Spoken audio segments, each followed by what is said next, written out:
iSpyFraud is a fraud protection tool that allows you to block specific transactions from running through your gateway account.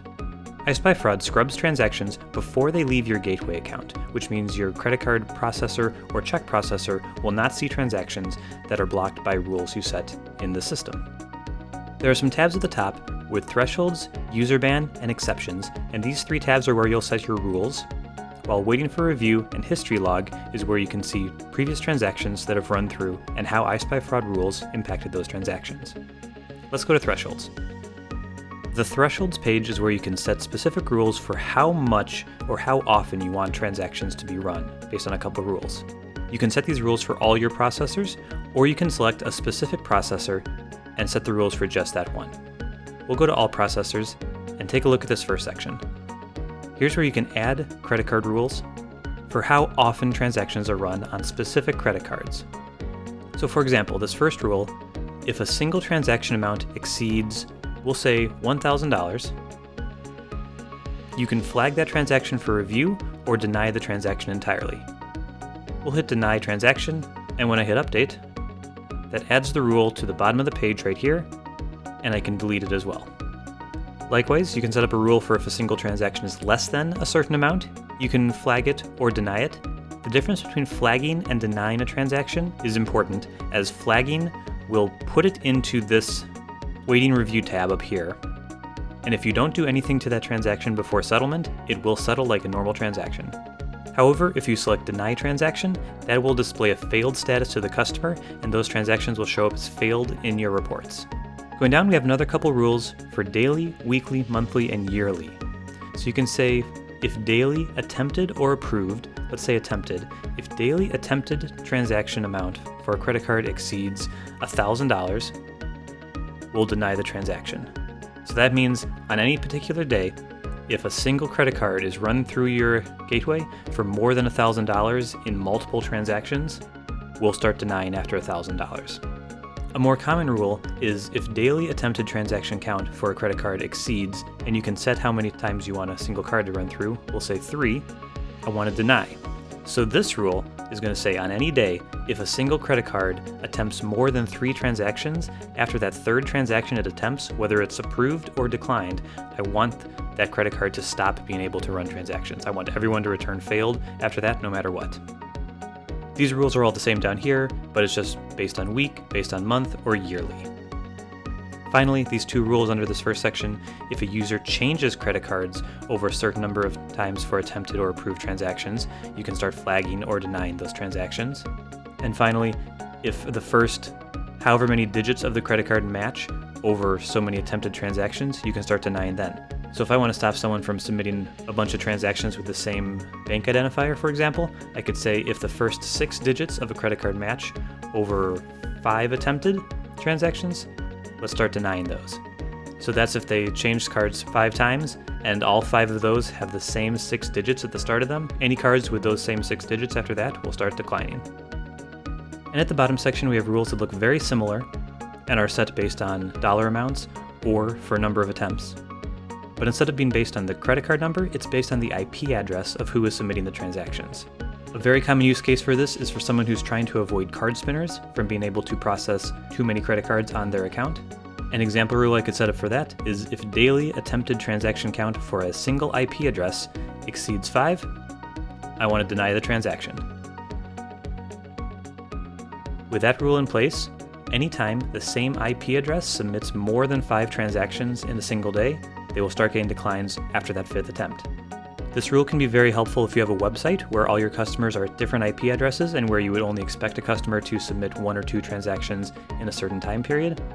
However, be aware that this will also apply to any transactions run in your virtual terminal. So if you are running transactions from your office or from your store, it's very likely all your transactions have the same IP address, and therefore you would be impacted by this as well. So you want to be aware of that before you set up a rule like this. Back at the top, we have user bans. That's the next section, and this is where you can block specific people from checking out, whether it be by IP address, by credit card number, email, or other. The first section are IP addresses, where you can block a particular IP address, a class of IP numbers, or a range of IPs. We also give you the option to tell us how long to ban. You can leave it blank to block forever, or you can set a rule for a couple days, however many you enter here. You have to give it a description, and then tell us, do you want to ban that card? Do you want to deny those transactions from any of these IP addresses, or do you want to flag them for review? So I've added a rule here to block this particular IP address for 5 days, and I've given it the name testing, and I'm going to ban transactions. So I'll add this rule, and now I can see when I hit view, I can see all of my IP address rules, and I only have the one in there right now. And I also have an expiration date for when this rule will expire. I'm going to delete this rule, and it's gone. The next section are specific credit cards I want to block. So we give you the option to enter a credit card, as much or as little, so I could enter a full credit card. Or if I want to enter just the first 6 digits, I can use an asterisk as a wildcard to say I want to block any number that starts with these digits and anything after that. Likewise, I can block the last 4 of a card by doing asterisk 1, 2, 3, 4. So now any card that ends 1, 2, 3, 4 will be blocked. If you'd like, you can use asterisks at the front and back. So with this rule, it'll block any card that has the sequence 1, 2, 3, 4 anywhere in the number. Again, you can tell us how many days to ban, give it a name, and whether you want to ban or to flag for review. You can also view any cards you've blocked. Next up is Geographical Information, where we give you a list of all countries and you can choose which ones you'd like to block. By default, this is based on the country code that is entered in the checkout process. However, you do have the ability to enable Verify IP addresses, which will also check the IP address for where the person is checking out for what country they're in. Again, give it a name, how many days you'd like to ban, and if you want to ban or flag for review. You can add and then view any ones that you have set up. US/non-US IP ban is where you can set up a rule so that if a customer is checking out and they enter the United States as their billing address, but their IP address where they're actually checking out is not in the US, this will block that transaction. The default is to do nothing at all, but you can say ban or flag for review. So now if I hit ban and update, so now if I'm checking out and I put my billing address as 123 Main Street, Chicago, Illinois, United States, but my IP address says I'm in Spain, the transaction will be blocked due to this rule. We have a checkbox right here for US country as default, so if you are using software that does not allow the customer to enter their country, you can check this box, and in that case we will assume US as the country for the billing address unless the customer provides a different one. User information and email address are the last 2 sections under user ban, and they're similar. User information is where you can ban specific user IDs, and user IDs are going to be the customer ID, which will be relevant for merchants using the customer vault or who have custom software who is sending a customer ID value along. If no customer ID is provided, then user ID will equate to an email address. So you could also enter an email address here, and this would be what the customer enters in their email field. Meanwhile, email address is specifically for the email address provided.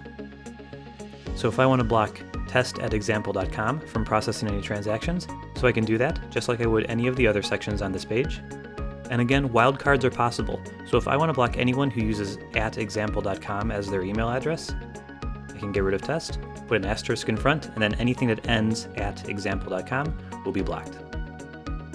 Finally, we offer a batch ban section here where any of the rules above for IP, credit card, user ID, or email can be done in mass. So as an example, if I wanted to block a certain number of credit cards, I could enter them here, and I can give it number of days, and a description, and add. So now I would see those under my credit card section. The last section of rules you can set up are exceptions. Exceptions are whitelisted items, so that if any transaction comes through with anything entered on this page, it will ignore all iSpyFraud rules and process like normal. All of the same things you saw on the previous screen are here, with IP addresses, credit cards, users, emails, and a batch option.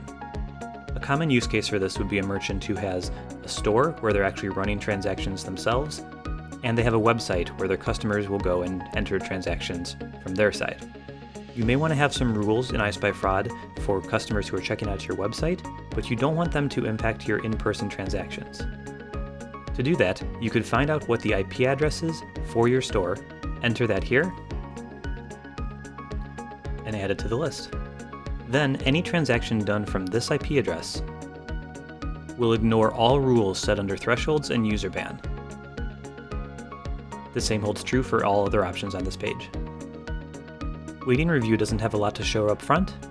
However, this is where you will eventually see a list of all transactions that have been flagged for review based on the rules you have set. If you don't do anything to these transactions, they will process like normal and settle out. So you want to make sure that if you do want to look at your waiting for review transactions before they settle, that you have a routine to go check this page on a regular basis. The final section is history log, and this is where you can see transactions that have gone through your account, both that have processed successfully as well as those that have been blocked by iSpyFraud. You can see there's only one transaction through this account right now, and we show a transaction ID, the credit card number, the amount, the IP address, and a few other details, and you can see it's highlighted in red. We have a key up here, so accepted means that the transaction was processed and did not flag any iSpyFraud rules. Review is anything that was flagged for review. Denied was blocked by iSpyFraud. An exception is for any transaction that was impacted by one of the whitelists you have set up. So I can see this transaction was declined, but I want to know why. I can hit this little magnifying glass here, and you get a pop-up that says it was banned for that credit card. So the specific card number that was used has been banned by one of my rules. Perfect. So that's great, I know that credit card has been banned already by iSpyFraud. However, I want to make sure that IP address is never able to be used again. I'm going to hit ban there. That auto-fills it on this page, and I can add it to my list of banned IPs. As you can see, iSpyFraud is a very powerful tool for allowing you to block transactions from ever leaving your gateway.